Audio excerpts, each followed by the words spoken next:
Iowa to investigate the 1912 unsolved murder case of J.B. Moore, his entire family, and the two Stillinger sisters. We'll be here to investigate how the brutal murder of the Moore family and the Stillinger girls divided and split a town, almost destroyed a town, and then rebuilt a town only to divide it again. Throughout this documentary, we'll also investigate how a town and a home can go from being a crime scene of an unsolved murder to being a paranormal investigator's dream. Come and join us on this fabulous journey. We'll be hearing from historians and authors, directors of museums, and Martha Lynn herself, the owner and proprietor of the Villisca Axe Murder House.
Our journey begins today at Red Oak Library in Red Oak, Iowa. Our team is here to collect the historical facts on the Villisca axe murders. Red Oak Library houses the majority of the main documents, from newspaper clippings to the coroner's inquest to other writings as far as suspects and court recordings. The history of Villisca was a simple one. It was a huge growing town. The main rail system passed straight through town, and it was a port. There are a few known facts that all scholars, all investigators, have been able to determine are truthful facts. I would like to now share some of those with you. According to the official website of the Villisca Axe Murders, villiscaiowa.com, Lena and Ina Stillinger, the daughters of Joseph and Sarah Stillinger, left their home for church early Sunday morning. They planned on having dinner with their grandmother after the morning service.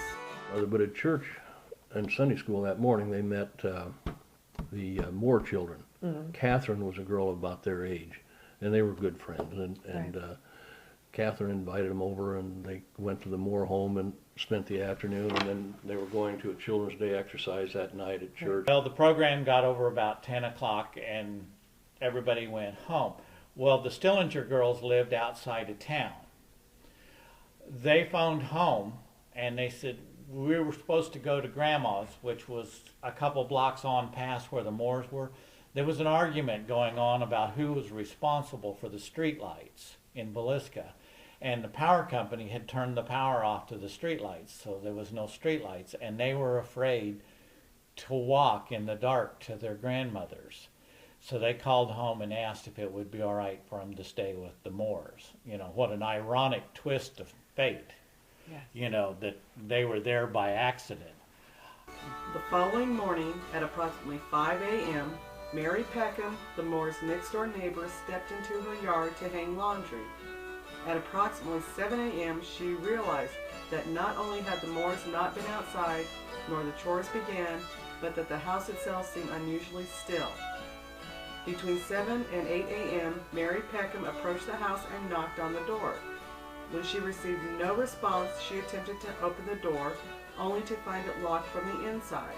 After letting out the Moore's chickens, Mary placed a call to Josiah's brother, Ross Moore, setting into place one of the most mismanaged murder investigations to ever be undertaken. Understand that we had a town marshal and we had a sheriff. Sheriff was purely a political office elected. You had no qualifications other than to get votes. There was no training program. Okay. These people were really, and it's not their fault. Okay. They were not expected to do a criminal investigation. They were peace officers. At the time, peace officers were there to keep the peace. If you're the cowboy sheriff, you had the cowboys check their guns when they come to town. Okay.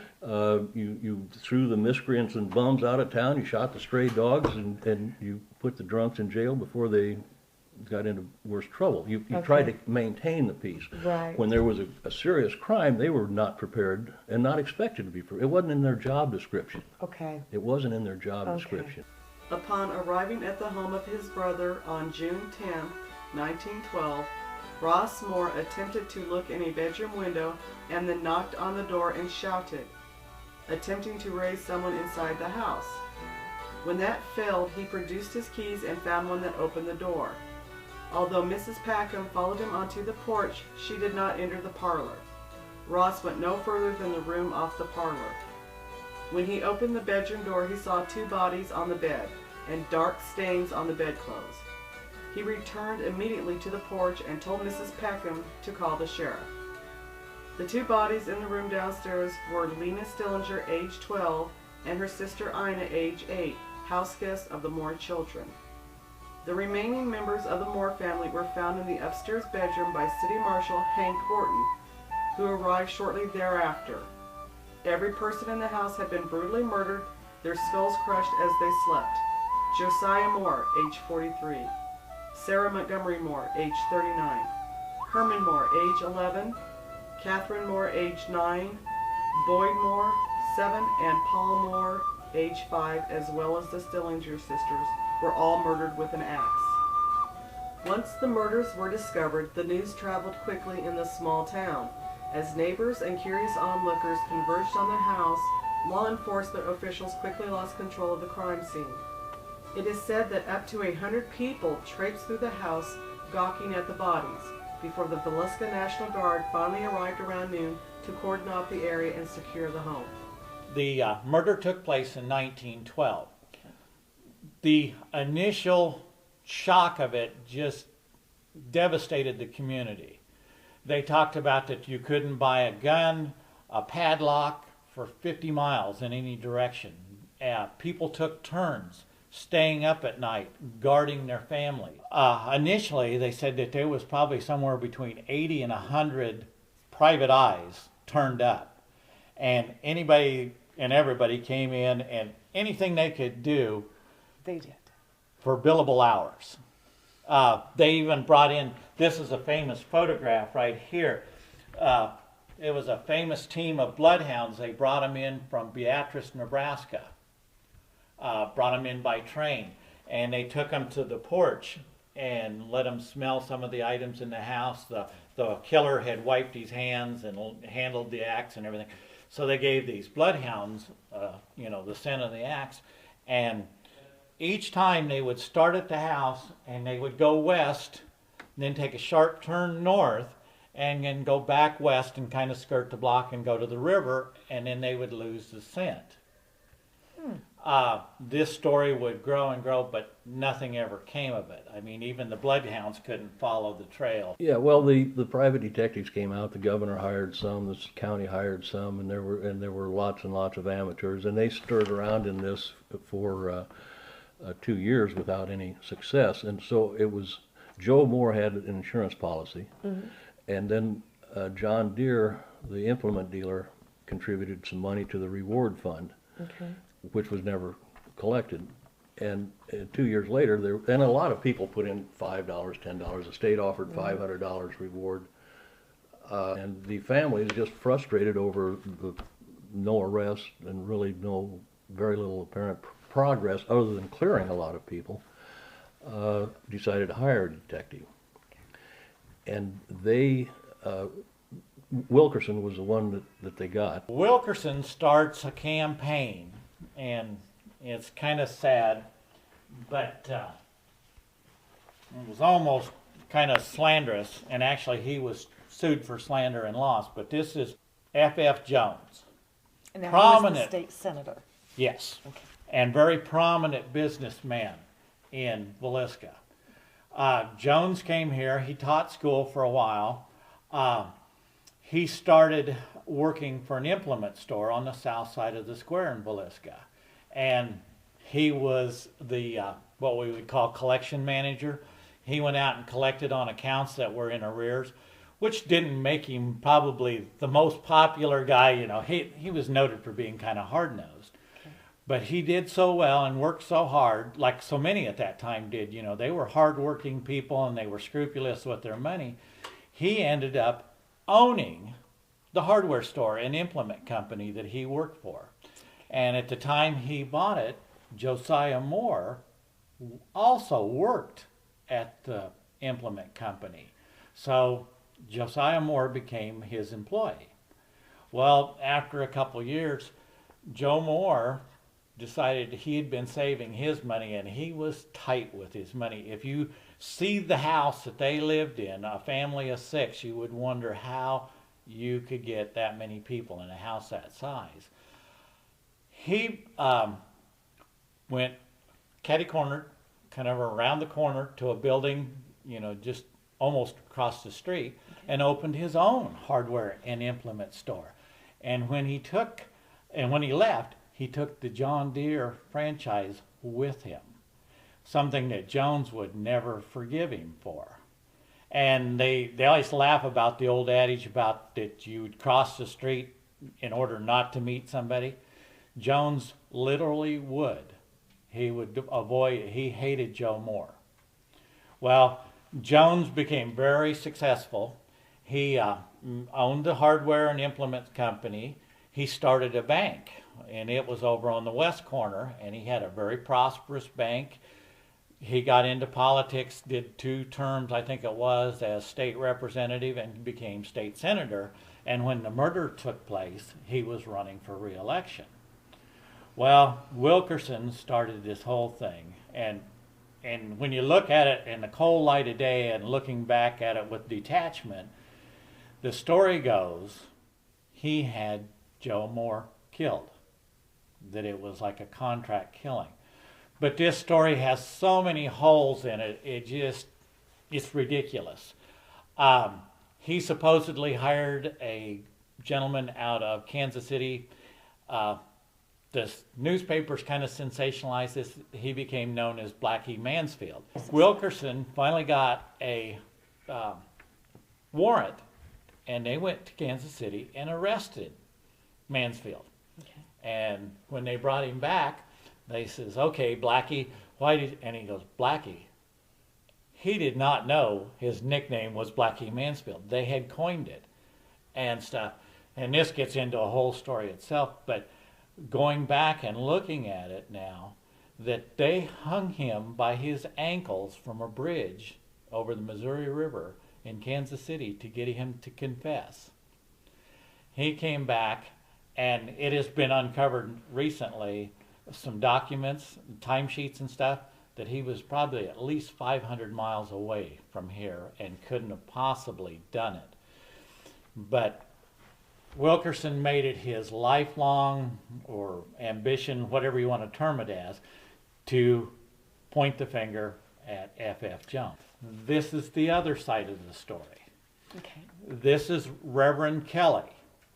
Now, Reverend Kelly was from England. The Attorney General from Iowa at his trial said that Kelly was not only a nut, he was a whole bag of nuts. Okay. And even his wife said he was a strange little man. Kelly was more than willing to confess. He was anxious to confess. Mm-hmm. He'd spent some time in a mental institution, and he thought that was a lot better life than what he had on the outside. Okay. He would have confessed probably to whether he did the crime or not. He would have confessed to it in exchange for a promise of not guilty by reason of insanity, or guilty but insane. Mm-hmm. Either one would have been fine with him. Just lock me up, and he will say that in the confession. Just don't, but he was terrified of the gallows. He did not want to hang. Okay. That is that was what was behind him in the confession. On the other hand, we have our Attorney General, Horace Havner, who was the state's Attorney General, but had been a lawyer who was not into criminal law. He'd done real estate and estate planning and that sort of thing as an attorney. And for him, being the Attorney General was a stepping stone. His ambition was to become governor. Okay. So he grabbed onto this case. If he could get a conviction in the most high-profile murder case in Iowa history, that was very good for his political career. Right. And so he walked right into it. But he had no idea that James Newton Wilkerson was going to be here and was going to ambush him the way that he did. That's one of the things that's kind of bad about the whole deal, is that Kelly kind of interjected himself into the crime deal. He even told Dr. Cooper and the local attorney, that he had worked for Scotland Yard, which turned out to be totally false, and got a tour of the house. At one point, he produced a little glass vial, and he said it contained ether, and that he had found it in the house, and that's how they managed to kill everybody without anybody being disturbed or apparently waking up. And then there was even a story about a bloody shirt, and it goes on and on and on. He was a small man, not given to violence. Anytime he was, really grilled hard, he would collapse. It wasn't like, okay, Josiah Moore had, hit this guy or stole this guy's horse or something like that. There was nothing you could put your finger on. It seemed so random at first. And so the community was in shock, and it probably lasted 3 to 6 months, and that shock kind of started to wear off. And like I said, there were other things coming along that, kind of displaced it. People kind of slip back into normalcy a little bit. And it wasn't really until 1916 that the controversy and the divisiveness and stuff turned up. There was a bitter controversy raised by Wilkerson and his theory, and it did without a doubt, cause people to take sides and to stop doing business with a certain merchant if his feelings did not coincide with yours. People changed churches because of it. I talked to people who still, in their old age, felt deep resentment against people who either felt Jones was guilty or felt Jones wasn't guilty. Everyone picked a team. You had to have a side. If you were a merchant and you were wise, you kept quiet about but it was pretty hard not to have an opinion then. Okay. It was a bipolar camp deal. It was either Jones supporters or it was either Kelly supporters, and then you had all these people like the state attorney general, like Havner and Wilkerson and stuff. Havner wanted to be governor, and his campaign promise was, if you elect me governor, I will solve this crime. And he didn't want anything like Henry Lee Moore coming in and muddying up the waters.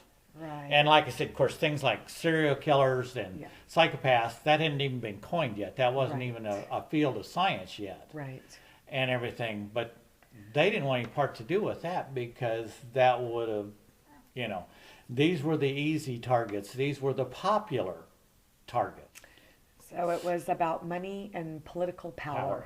Absolutely. And they preyed on people's fears and prejudices and things like that. The whole gist of the thing comes down to that the result of this 1916s, 1917s, and the grand jury, and especially Wilkerson, is the town gets split down the middle.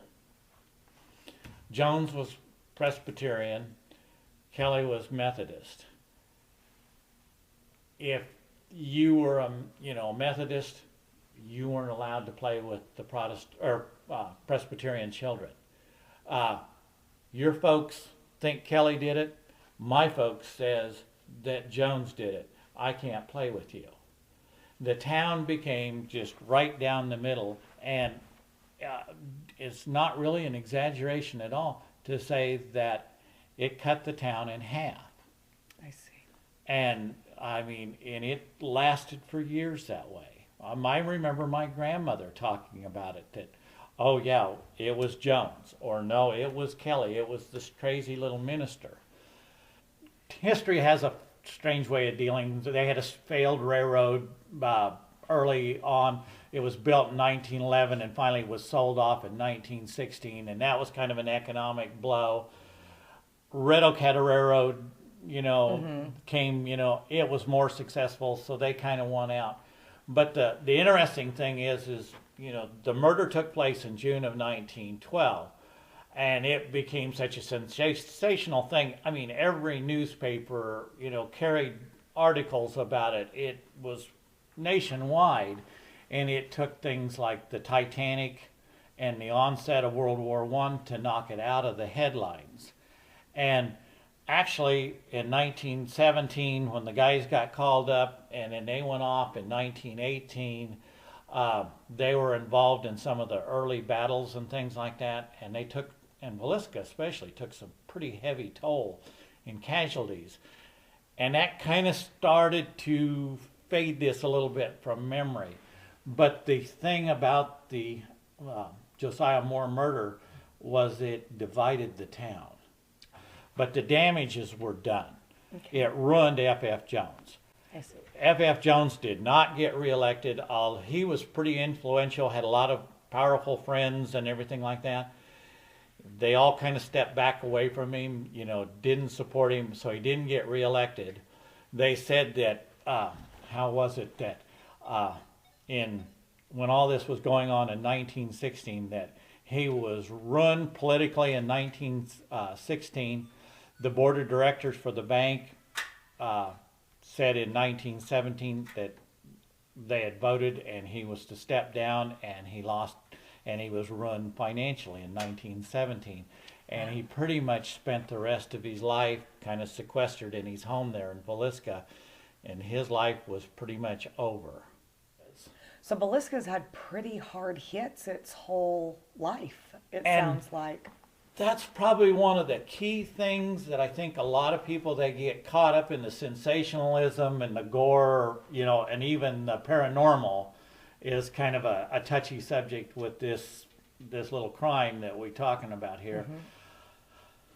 They would go start out, and Villisca was almost as large as Red Oak, and there was even a point in time that there was a call for a county referendum that either Stanton or Villisca be the county seat rather than Red Oak. Oh, because it was so much larger. Yeah, and okay. The history of Montgomery County is the history of the railroad, in essence. And the railroad came to Villisca first. It's still an open wound. It still is a divisive thing in the town. Some people, are fascinated by it, get into the subject. Other people are resentful and say that just wished it would go away. And a comment you'll hear a lot of times if you go to Villisca is that Villisca has other things besides the axe murder. In the 60s and 70s, you can probably still find them today who say that we really resent that the only thing people know about Villisca is the murders. But did that change their way of life? No, I don't think so. I know there are people now that are resentful of the what they call the profiteering. The money making off of it, yes, the sensationalizing. Yes. But I think that gets pretty thin when you look at it, because the motel you stayed in last night profited off that crime. I don't know where you ate your dinner or lunch or what you're going to do this evening, but the people that come in and go to that house, it's a financially beneficial. Right. You may not want to look at it that way, but it does. It brings people to town.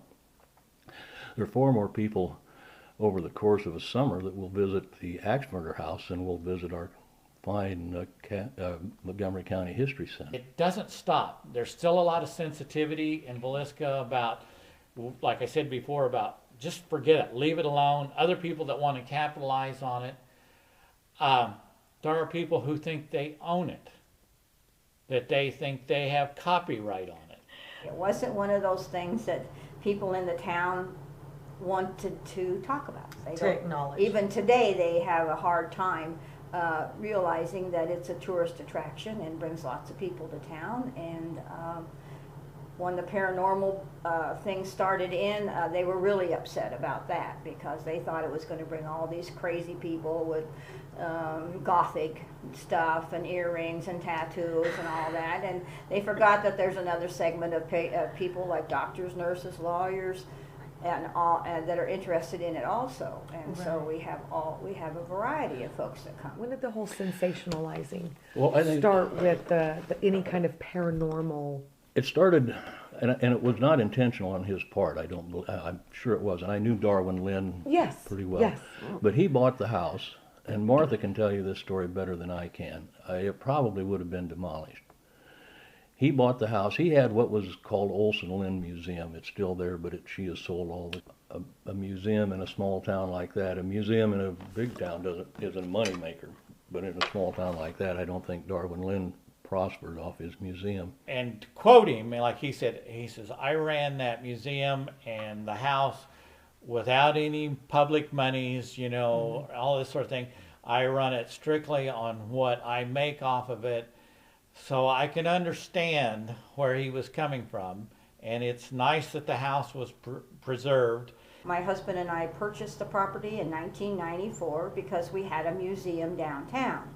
And because Darwin was very interested in history and that, and there was a rumor that this house was going to be torn down. And he came to me and said, Mark, we probably ought to buy that house just to preserve it and make it part of our museum exhibit so that we would have something to show people other than just the museum, and then also to preserve the house for the future. And I said, no, I didn't want to. Because I was born and raised in Villisca. Okay. And I had lived with this story all my life. Not that as a youngster that we thought about it, we didn't really, because you have other things on your mind when you're a child and as a teenager. But Darwin persisted, and so we had to put a bid on the house, and he got the bid. He came in, we got the bid in December. He told me in February that we had bought the house. It was in terrible condition when we bought it. It had been vacant for a couple of years. The person had taken out the furnace. He had a pot-bellied pig living in the house at one point in time. So it was a disaster when we bought it. If it hadn't been for Darwin, this place would not be here. It was by his hands that the house was put back to what it is today. He constructed this barn from an old barn, an 1800s barn, and put this barn up by himself with just a little bit of help. And if it hadn't been for him, we wouldn't be here today. He loved the folklore. Right. Is what he liked. Okay. And when the house was, he thought very likely facing demolition and was for sale, he bought it. Okay. Well, he turned it into, he would give tours. You'd come to the museum, and for a few dollars, you'd go through the museum and then take a tour of the house. As time went along, then people began to want to stay overnight. And when they wanted to stay overnight, they did so because they wanted to be scared. They wanted to be frightened, and a lot of them were frightened. And that's when and then it went from that to being a haunted house and Sci-Fi Channel and Court TV, and I don't remember, there'd been several of them have come in. There was some people that lived in a little town not far from here, and they knew some psychics that lived in Omaha. Okay. So they were just talking to them about the fact that the Villisca Murder House was open for tours and that, and talked to them about did they think that maybe they might want to come down and do a tour of the house and see if they could discover anything. And I can remember Darwin coming home from down here, and he said, Mart, he said, these people want to come and they want to do a paranormal investigation of the house. And he said, what the heck does that mean? I mean, that's how naive we were. He didn't even know what paranormal meant. And I said, well, I read a lot of books, and having read a lot of books, I said, well, I think it's a study of ghosts and anything supernatural that might be in the house. And so he said, well, do we let them do it? I said, well, what do you think? Do you think you want people coming in here and doing that type of an investigation? what it might lead to if they do find some. Oh yeah, I said, I think it'd be kind of fun. So we weren't even here the night that they came to do their first investigation because we had a previous engagement. So we had a lady, it wasn't Christy at that time, but we had another lady that was helping us.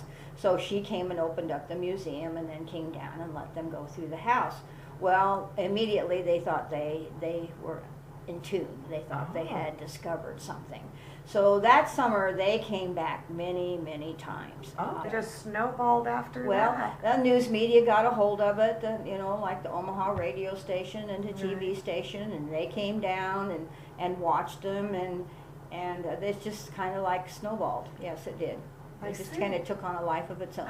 Okay. I've spoken with Darwin numerous times before he passed away, and my wife had some things even over there at his little museum there on the square and everything.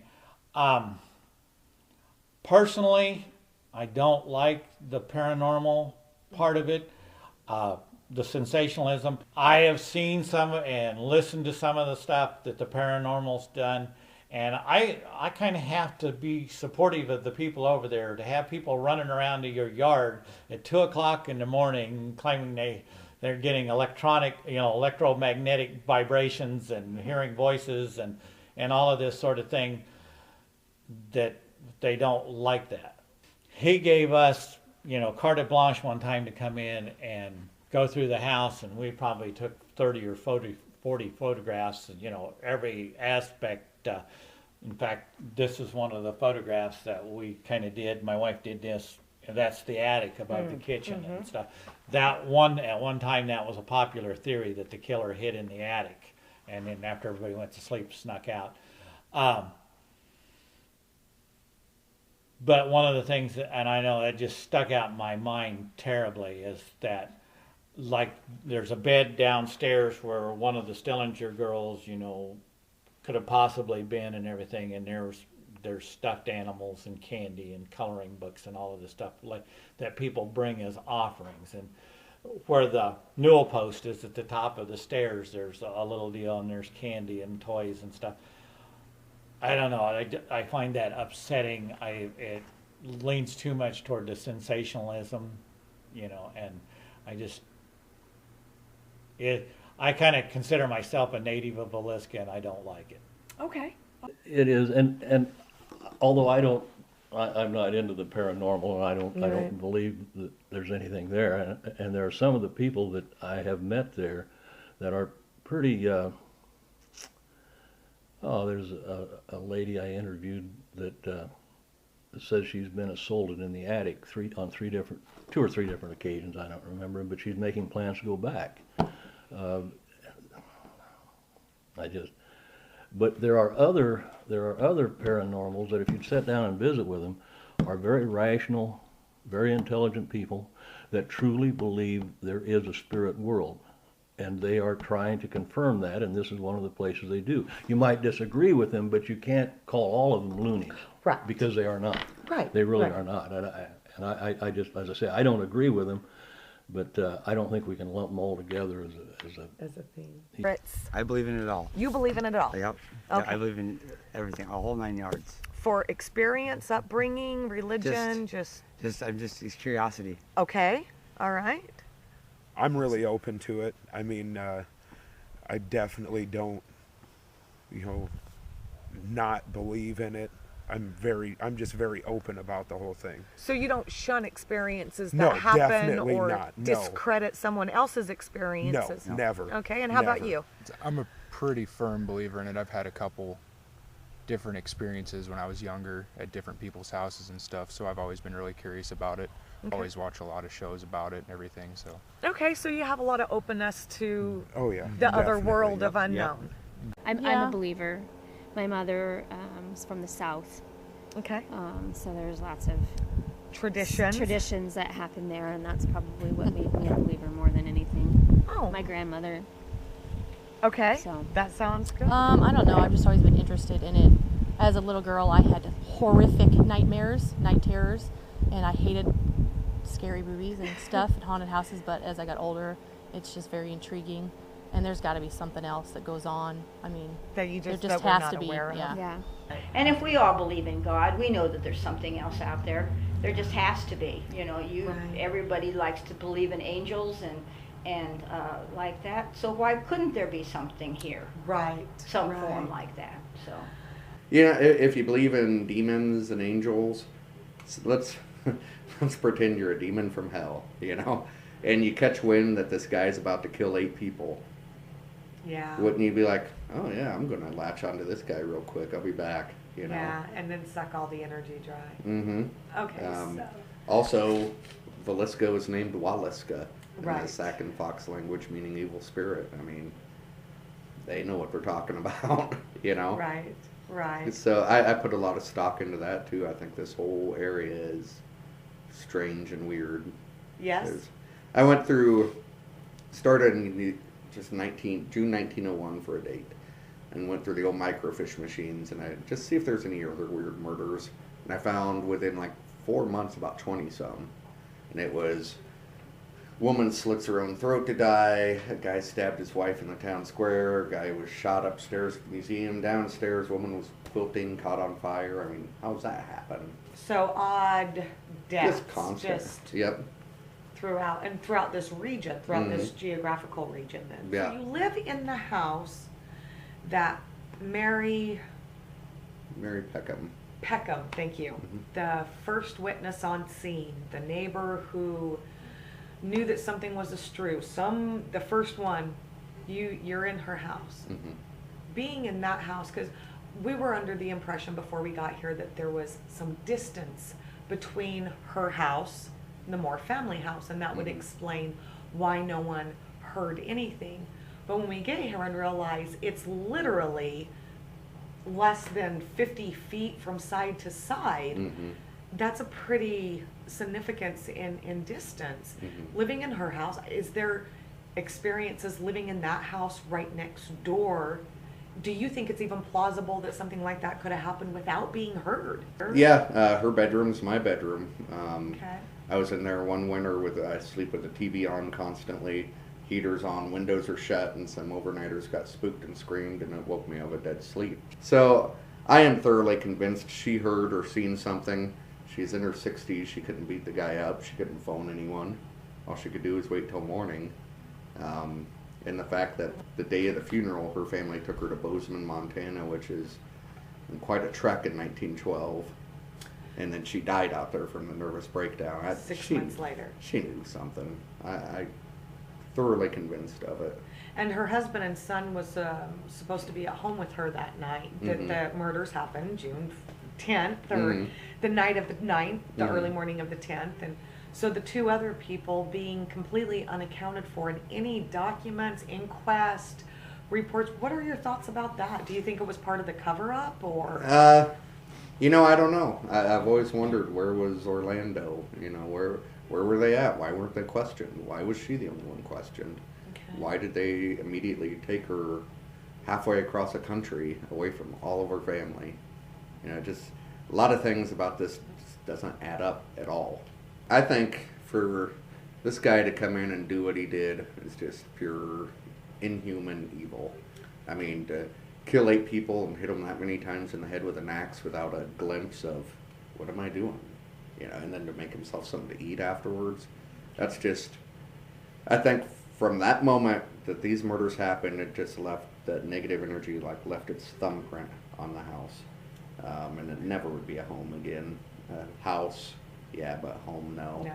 And I think the more people that come in stirring things up, and you know how many years go by, it just feeds it and feeds it and feeds it. Every one of the shows have gotten different names via EVP, and I mean they're all legit.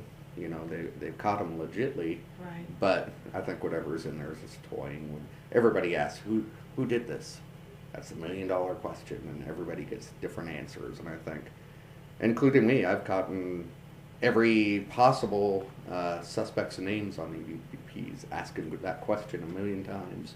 And it's just messing with people. Yeah. It's funny to him, I think. Before we take this tour, we would like to hear from others and their experience. Heard about the story years ago, and it was just a place that we wanted to visit, just to see. You read about it, hear about it. So. And so that was. Yeah, we've talked about it for a long time. I didn't even know this place existed till about 7 years ago, which I don't know how. Because it's such a large impact of society. Yeah. But we go to lots of like haunted houses. We watch scary movies together. My husband doesn't like any of that stuff. Heard a lot about it. I've seen it on Ghost Adventures before. Okay. And I've done some reading on it. And we were working south of here in Clarinda, and we drove by here yesterday morning. Yeah. And seen the sign. Yeah, it was like, oh, we're right by Villisca. We're gonna have to go there if we have time. Oh, okay. So we got off work early today, and we're here. Yep. You're the tour guide for the Axe Murder House. You've been doing this for quite a few years now. Will you please share some of your stories? Because if you've been here long enough, you've got your own experiences. The biggest one that I remember is Martha and I went into the house to clean one day, and we had our arms full of cleaning supplies. We walked up to the kitchen table, and we were standing there emptying our arms and just standing there visiting. Well, on top of the stove is a 3-piece iron. It's got a handle that attaches and detaches, and it's sitting on a trivet. Well, that iron came flying off of the stove and hit about 6 feet away from the stove. Yeah. So a pretty heavy object. And if it would have just fallen off the top of the stove, it would have just hit the stove top itself, because that shelf is shorter than the top of the stove, yeah. But it flew off. It flew off. It didn't go bang, bang. It straight to the floor. Okay. It was one of the nights that the Christiansons were down here, and it was like, 3 o'clock in the morning, and it was a really, really hot night, and Darwin and I had been down here watching them because we just didn't know anything about this procedure, so we wanted to know what was going on. Right. So we had been sitting, what they did was they put a camera in the room, and then they would face that into the blue room, which was where the Stillinger girls, and they seemed to think that that was where they got the most activity. And all of a sudden, I just got this really, really cold feeling. Came and lit on this arm, and the hair just went up, and the goose flesh came out, but it didn't do it on this hand. Oh. You know, you get scared, and it would be on both arms, but this light, just like it came and lit on this arm. As you were being touched. As like I was being touched. And somebody who had been watching out in the kitchen on the video said it looked just like a light had come and lit on my arm. And to me, that was the true feeling that I had. And I can remember Darwin and I talking about it on the way home that night, and I said, Darwin, do I tell people that this happened to me? And he said, well, Mart, he said, I don't know. He said, you make up your own mind.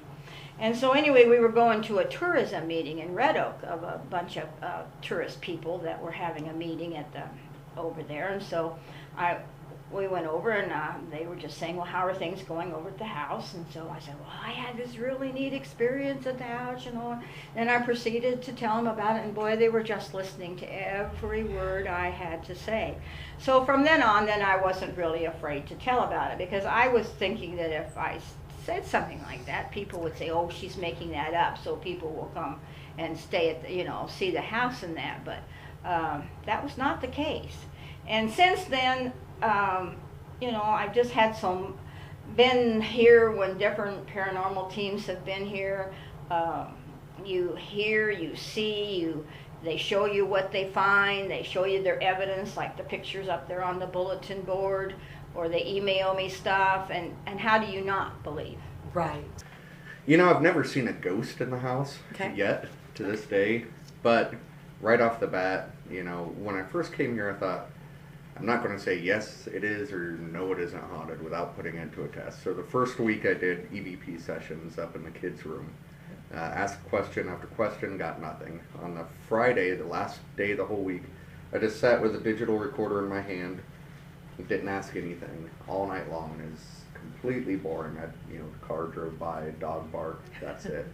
Around 4 a.m., I got a voice and it goes, go to the woodshed, why? That clear, little kid's voice. And that was it. So that got me revved up big time, where I'm sticking cameras, recording devices, you name it, in the house. Any chance I get it. Anytime the overnights don't show up or cancel, I'm in there. I've caught every door in the house opening and slamming on video, footsteps, EVPs, chairs rocking, objects moving by itself, stuff like that. I had taken a blanket home from one of the kids' beds upstairs, and I washed it and dried it. When I came back to put it back on the bed, I was the only one on the property. I went upstairs and I noticed that the parents' bedspread needed to be straightened, okay? I walked into the kids' bedroom and put the blanket back on the bed. It took me about 10 minutes. When I walked into the parents' bedroom, there was a ball on the bed that was not there when I walked through there. At 10 o'clock on a Tuesday, I had a minister and a retired history teacher come. And they spent about 10 minutes lecturing me, don't insult my intelligence with ghost stories and this and that. So I just did the history. We were upstairs in the kids' room, and the minister asked if she could look in the closet. And I said, yeah, go for it. So she opened it up, peeked her head around, she fell back 2 or 3 feet and started tearing up. She goes, you know, it felt like a hand took my head and pushed me. And her friend's going, oh, come on, you're losing it. You know, right then she like screamed and reached for her back, lifted up her shirt, and there's the 3 huge scratch marks all the way across. They ran out of here bawling, and, you know, about 6 months later they came back, and she's like, I don't want you to think I'm crazy, but this happened, and I have no idea why. That started a rash of about 25 scratchings, and we never told anyone about it. And then Darwin was a little afraid that people would be scared to come. I said, you got to tell the overnight, you know, what they could be up against.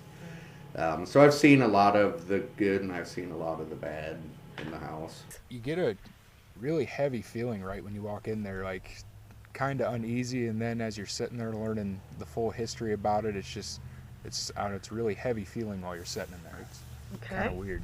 Like right when I walked into the kitchen, it's almost like I could feel like a different energy coming over me, and I don't know if it's because I'm aware of what happened inside the house, or you know, just it's actually that energy that's kind of coming over me as you walk in. What do you mean the energy change? It's heavy. It almost like heavy on my chest. Sad, angry, a little bit. Sad? Yeah, it definitely wasn't a positive energy. It'd be something like dark. You know, it felt really heavy on my chest. Okay. Almost like it was hard to breathe right when you walk in the back door. Okay. See, I got that when I went up the steps.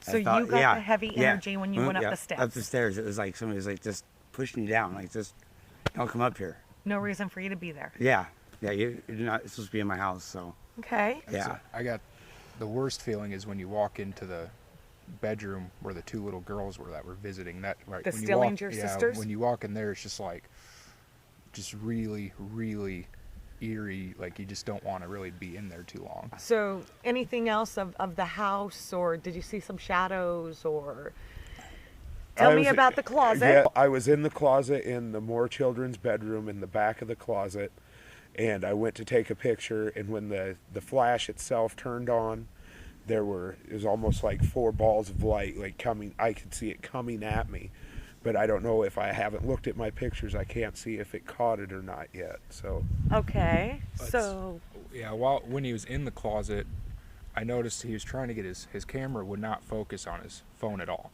It was having a lot of trouble. Mine was doing the same thing. And when he was taking the picture, I stepped into the closet and he kind of looked back at me, and I noticed on his phone screen, like something went across the corner of the screen, like it went in front. I mean, it could have been dust or something, but there's nothing else the whole time. I never had any dust or anything show up in any of the other pictures or see it on the screen, but I noticed that while he was standing in the closet right before that had happened to him. You didn't have any specific, like, all of a sudden you seen a shadow out of the corner of your eye? No, or... I didn't have. Well, I kind of did, actually. Well, she was like, did you see that thing when I was sitting there talking? She was talking to us in the room. Did you see that thing walk by? And I said, I thought it was him running in the yard, but I don't know. I thought I saw the lace move, and I'm like, I don't know. I really did. It was, because she said she saw him walk by back and forth over there, but what I saw was more on the porch, and I saw it 3 different times, but I want to say it was the ripple of the lace on that hung on the, you know, because you always... The lace is hanging on the windows. But so. I don't know what have moved it. Right. But I was just kind of kept looking at it, and then it would, yeah. I kept watching, there's balls underneath all the furniture and stuff, and as she's talking, I just keep looking at all these balls. And then I said to her, what's the deal? Because that's freaking me out. You know, all Yeah, these there's balls all everywhere. over the house in there. And she says that people bring toys for the kids and Yeah. balls and things like that. And That's kind of cool. Are you planning on coming back or maybe doing an overnight stay here? I would love to come back. I'd like to bring my wife. Yes? Yeah, because my wife is very interested in paranormal, and I like to do the overnight thing. I don't know if I can do the overnight Yeah, thing. you I probably could. But So maybe yeah. plans, but definitely plans to come back and do another tour. Yeah, it'd be nice. Okay. Yeah, I would like to bring my daughter. She's a teenager. Christy is now going to take us on our tour. I brought the dish. And just so you know, none of the furnishings in the house are original. Yeah, they're just period pieces.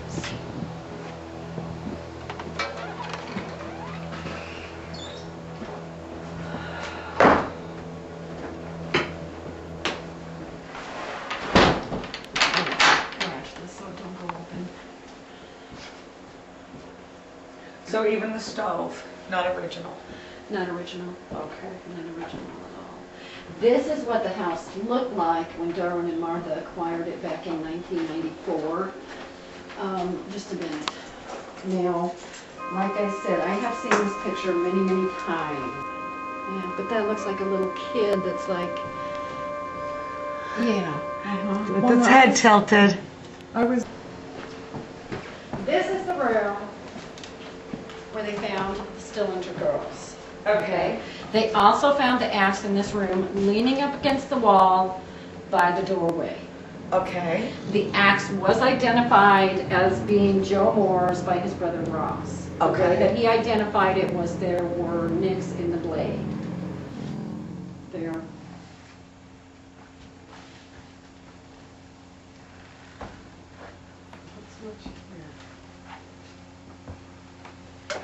What is this? That is where you would put a lamp and it would reflect the light out into the room. So it would shine brighter. Yeah. You put Gotcha. candles or lamps up there. I can tell you. I have to climb up here. Yeah, let me put this back on there. And So this door is kind of open. this was the parents' room? This was the parents' room. So the stovetop lamp was found right here at the foot of the bed, Uh-huh. at the stairs with the... Mm-hmm. And I have a theory about those. Tell me.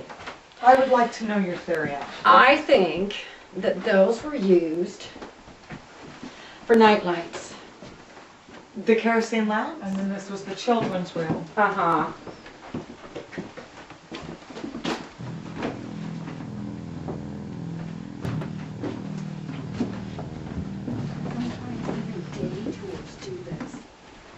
They mess up the... They lay on the bed, probably. Yeah, well, we had a couple last week that said they were laying on the bed, on the parents' bed, and they could actually see orbs flying through the room with their eyes. Yeah. Okay. Sometimes orbs, I have heard, becomes very powerful, and Yeah. people can see them. It's very rare, but... Yeah. So. But that is a picture with their names of the kids, okay? And Paul's the youngest. Paul is the youngest. To pay the ferryman Oh, or the okay. gatekeeper to cross, okay, and to get into heaven, Okay, I see. okay? Where were sticks? I- Okay, I- now I get the... yeah. That's mainly what it's for is, Okay. okay? Okay. Can do. Come on now. And Okay. So Martha's here. These are really steep stairs.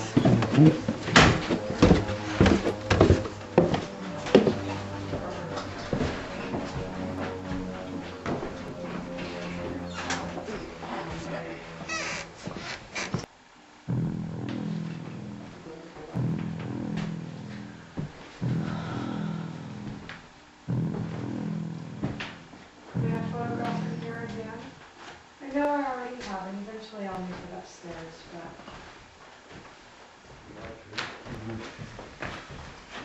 Focus a little different here, so. Oh, I stepped right in front of those. I think we're gonna leave it this Let me one. check this one. Let I'll it go leave the for a few recorder minutes. going. We'll be back in a few moments. That looks good. If you want to play a tune, go for it.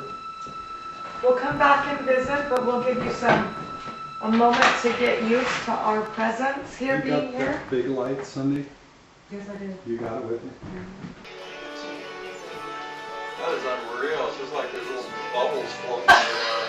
It's like something like Lawrence Welk is out there blowing bubbles. No, Lawrence Welk always has the bubbles. Oh, that is amazing. Jeez, that is unreal. I wanted to. Oh, yeah, I tried taking a side view, but it didn't go right. There's some good orbs, though. They're disputing them.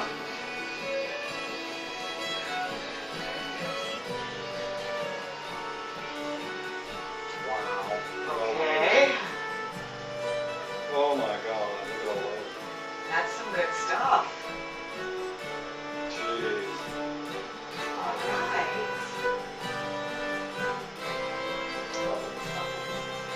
But they're like right after the pictures are taken right after each other, and wow. Now that's a good one. Yeah. Those are amazing. Holy. Oh, those are some good ones. Look at this. What does that look like? It's a tree. Oh, Wait a minute. that's just a Tree. Okay. Oh, okay. Jeez, that's just bullets. Oh, wow. Holy crap. Jeez. You got spots? You need to clean your lens. What is that?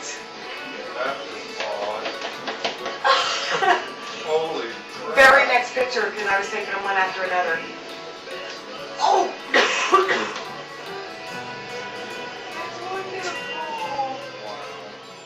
We are here to summarize our overnight stay at the Villisca Axe Murder House. I was kind of impressed with the orb pictures.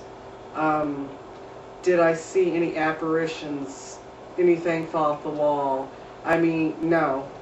There has been accounts and stories written by other people there.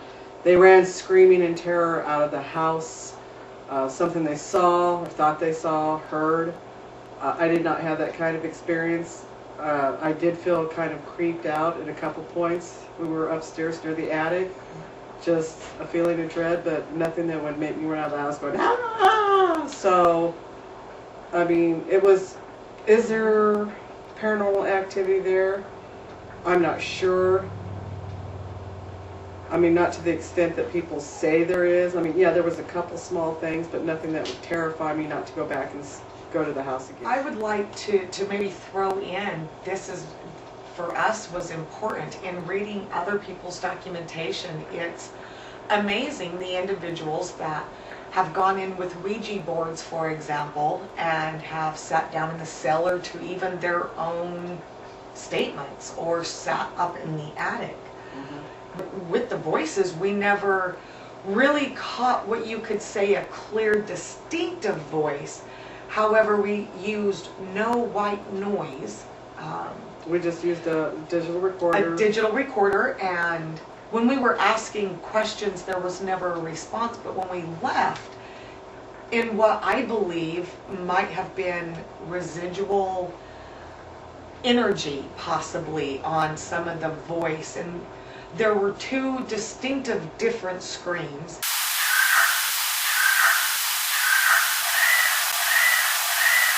For the most part, we were able to rule out other background noise.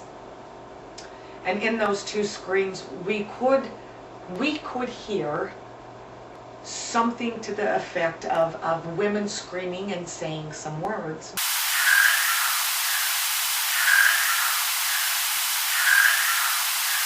And then that distinctive voice of sounding like a little boy saying, "Say hi." Say hi. That was very impressive with the little boy. It did sound very much, and we could not determine if there was any background noise that we were unaware of because it was such a distinctive voice. It was. In It really previous, was. in all the recordings we had through the night, we were able to pick out our own voices outside the house, through the structure of the house. We could pick out neighbor dogs barking, we could pick out vehicles going by, multiple accounts of trains going by, and then there was lots of moments of silence where we could hear these specific noises we were picking out. I did distinctively hear, and maybe with a little more electronic reading of the sound, the breath, the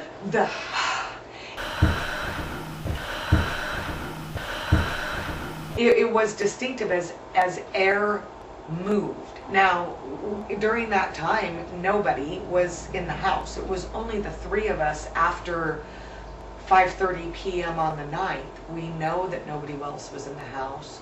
So I suppose with the paranormal side of this, is there a paranormal activity at the Villisca Axe Murder House? Probably. Did we prove that it existed? Absolutely not.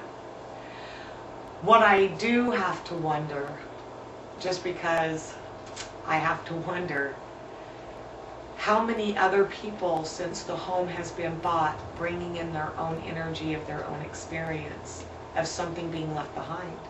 Even a short history of the area surrounding Villisca, and even Native American tales, speaks of that area as being a negative energy bound ground.